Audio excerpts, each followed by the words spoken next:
A mão dele começou a tremer e ele abaixou a arma. Nesse momento eu sabia que ele ia morrer. Tinha muito sangue. Uma das balas atingiu a principal artéria de Tony. Ele sangrou até perder os sentidos ali mesmo, na rua. Sua esposa, Criselda, saiu de casa quando o tiroteio começou. Quando eu saí, ele estava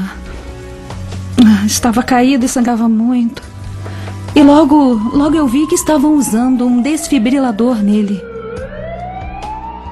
Pedi para ir com ele, mas não me levaram porque estavam usando o aparelho para trazê-lo de volta. Comecei a flutuar em direção às nuvens. As nuvens se abriram e no meio delas vi uma cidade enorme. Era muito estranho, mas a cidade era maravilhosa. Vi muitas cores que nunca tinha visto na vida. Umas cores estranhas, luminosas, radiantes, brilhando nesta cidade enorme. De repente uma voz disse: ainda não é sua hora, volte. E eu disse: não, sem chance. E a voz disse: Tony, seu trabalho ainda não acabou, volte. Você citou Nosso Lar como uma colônia espiritual. Mas existe só a colônia espiritual de Nosso Lar ou existem diversas pelo mundo afora? Existem infinitas. Assim como nós temos aqui as nossas cidades na Terra, nós temos hoje cerca de 200 países no planeta, não é? Temos em torno de 7 bilhões de habitantes, já alcançamos essa meta. Veja, é interessante esse marco.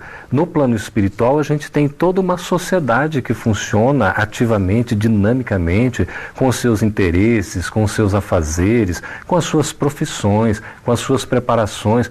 Tudo é desenvolvido, tudo é trabalhado, nada é em termos de ficar parado, de não ter que fazer a beatitude contemplativa num céu imaginário, ou o sofrimento eterno no inferno também, isso não existe. O que existe é trabalho, é aprendizado, é estudo, é felicidade, mas também existe sofrimento. Então nós temos essas colônias, que são colônias intermediárias de aprendizado, como é o caso do Nosso Lar. Existem infinitas outras, porque o Nosso Lar, por exemplo, ele está entre a própria crosta terrestre e o plano superior. Então ele faz como se uma intermediação.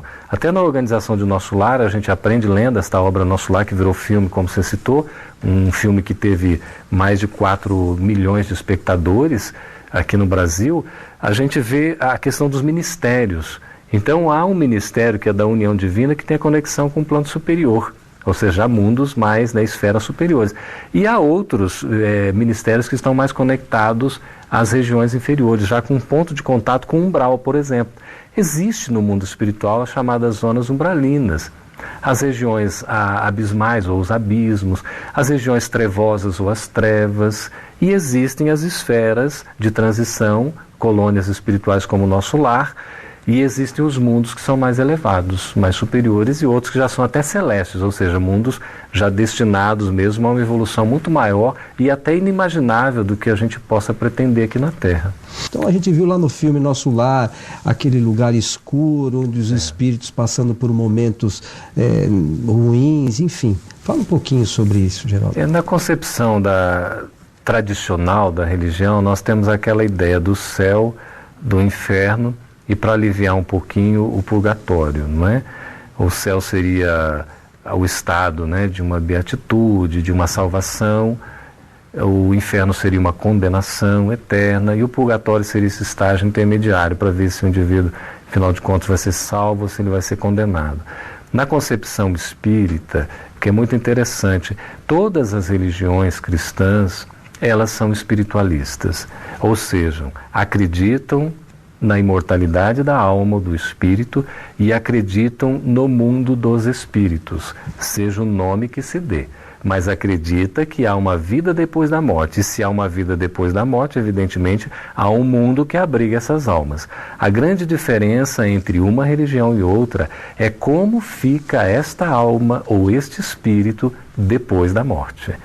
Para onde é que ele vai, o que é que faz ou não faz. Então nós temos as concepções distintas que formam as diferentes religiões. Na concepção espírita, que a gente gostaria de apresentar ao amigo telespectador, é exatamente a de que nós encontramos do outro lado da vida a consequência natural do que nós fizemos ou do que nós somos. durante a nossa encarnação física, a nossa existência material. Que a morte não é um passe mágico que vai nos transformar em anjos ou demônios só porque nós morremos. Na verdade, nós continuamos sendo quem nós somos. Por isso que um dos princípios fundamentais do Espiritismo é exatamente a existência do Espírito, a sobrevivência desse Espírito após a chamada morte e a conservação da individualidade do Espírito após a morte. Ou seja, nós continuamos sendo quem nós somos. Nós não deixamos de ser quem nós somos. Evidentemente, sem um corpo físico, mas a essência, os costumes, a cultura, a organização em termos de conhecimento, de comportamentos, tudo isso a gente leva conosco. Só que do outro lado a gente vai ter uma visão um pouco mais ampla e gradativa. O que acontece? Quando nós, então, morremos, o corpo morre, nós desencarnamos, nós vamos para o mundo espiritual.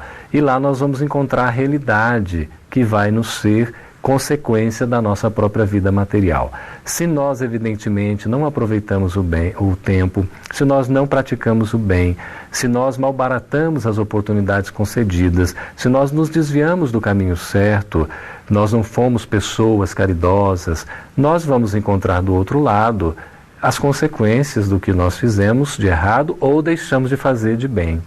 E aí, evidentemente, nós nos sintonizaremos com um processo de afinidade com aqueles que nos são simpáticos. E aí, como nós nunca estamos sozinhos, nós vamos para uma região que é muito mais um processo mental, íntimo, psíquico, de um estado, às vezes, de dor, de sofrimento, em que nós vamos como se fôssemos purgar as dívidas, os nossos erros, num momento de dor e de sofrimento que a gente precisa atravessar. André Luiz narra isso com muita clareza, porque ele foi considerado, inclusive, suicida. E ele não esperava, não acreditava, porque ele lutou pela vida. Só que ele teve alguns abusos, abuso da alimentação, né, o excessivo uso das energias enérgicas de uma maneira desequilibrada.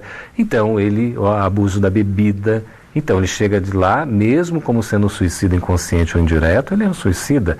E aí vai ter as consequências, vão ter aqueles que vão estar cobrando, aqueles que estão no estágio inferior também, localizados nessa região, até num ambiente mais psíquico que atrai esses espíritos dessa natureza. Aí você tem dor, tem sofrimento, passa por necessidades, tem a impressão de que a barba cresce, você sente fome, sente frio, sente as necessidades fisiológicas, tudo como uma aparência, uma repercussão ainda do corpo físico, porque aquilo é muito claro, é muito patente, porque o espírito ainda está muito vinculado às próprias questões físicas. Ele não conseguiu se desprender de fato da vida material. Então, o umbral nada mais é do que essa região de purgação temporária, porque não é eterna, até que o espírito, ele resolva sair daquela situação por um merecimento próprio, e ele recebe a intercessão. André Luiz narra, ele foi ajudado sempre pela mãezinha querida, ele nunca percebia a presença da mãe, mas a mãe sempre estava ao redor, e ela pede, por um processo de intercessão, a ajuda de um ministro, o ministro Clarencio, vai então, busca André Luiz. Quando ele enxerga, porque ele faz uma oração. Por isso que a gente vê como é importante orar. Orar abre os nossos canais mentais, estejamos aqui na vida física ou na vida espiritual, para nós podermos nos sintonizar com o que é bom, com o que é verdadeiro, com o que é útil, e aí a gente se sente protegido, se sente em condições de receber essa ajuda. Foi aí que André Luiz recebeu ajuda, né? E aí ele foi resgatado, então, para a colônia Nosso Lar.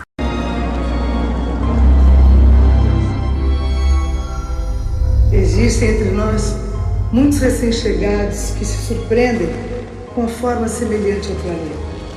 Não foram informados que a criação mental é quase tudo em nossa vida? Esquecem que as energias vibram em dimensões e estados diferentes? Sim, a vida continua e as relações entre seres atendem a esta verdade, queiram ou não. O bem que fazemos é o nosso advogado pela eternidade. Agora, compreendamos a grandiosidade deste momento e a bênção que é esta cidade para todos.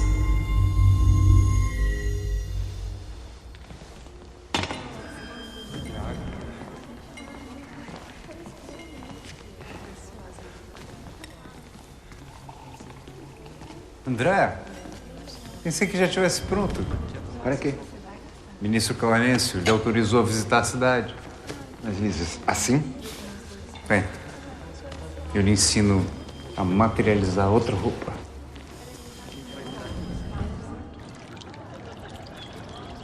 Então, André, gostou da palestra da ministra Veneranda?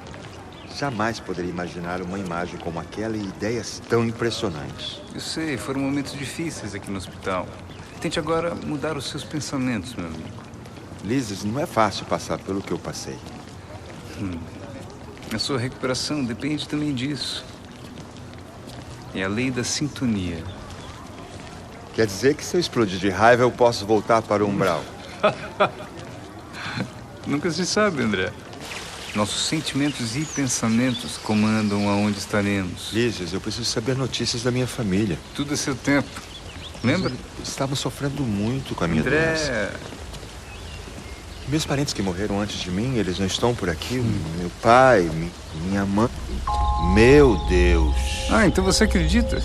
Eu achei que você fosse um daqueles que dizem, sou ateu. Graças a Deus. Pouco a pouco você vai saber mais. De tempo ao tempo. Está bem. Vamos pegar o Europos. Pegar o quê? De onde vêm essas energias? Em breve, engenheiros vão reencarnar para levar tecnologias semelhantes a essas ao planeta. Que tipo de tecnologias? Como usar o magnetismo, por exemplo.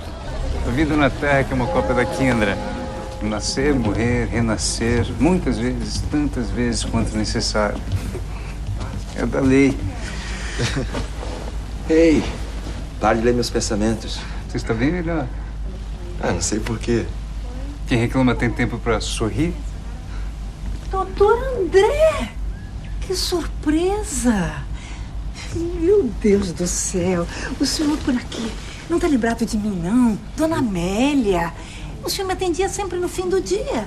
Era eu mais o meu marido. Não cobrava nada. Ah, sim.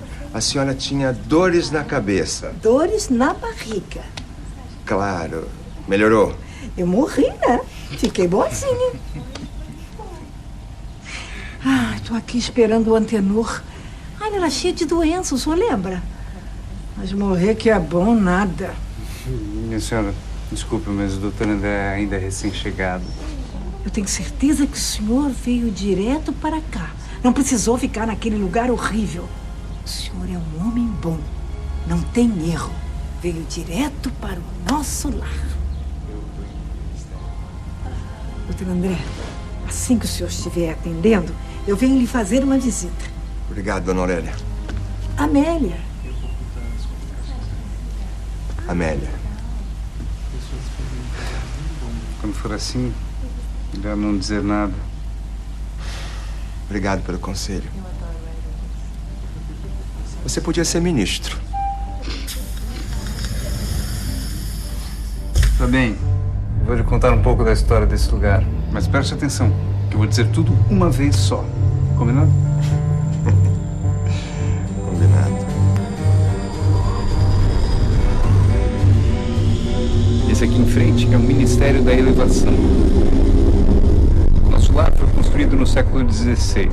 Tudo aqui tem um porquê e um sentido, como você vai ver.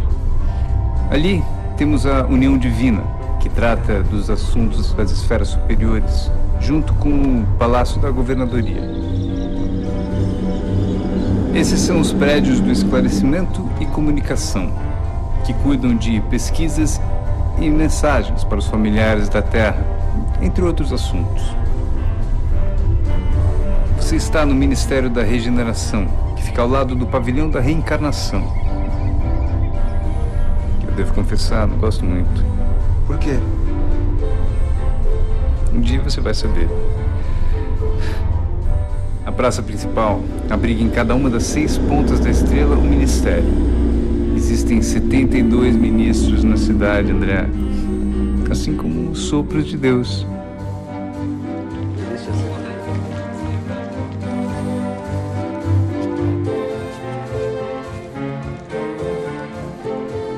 Eu vivi um novo paradigma. Via pessoas indo embora para renascer na Terra, mas deixando tristeza para trás. Aos poucos, tudo começava a fazer sentido. Nosso lar era a vida real. E a Terra apenas uma passagem.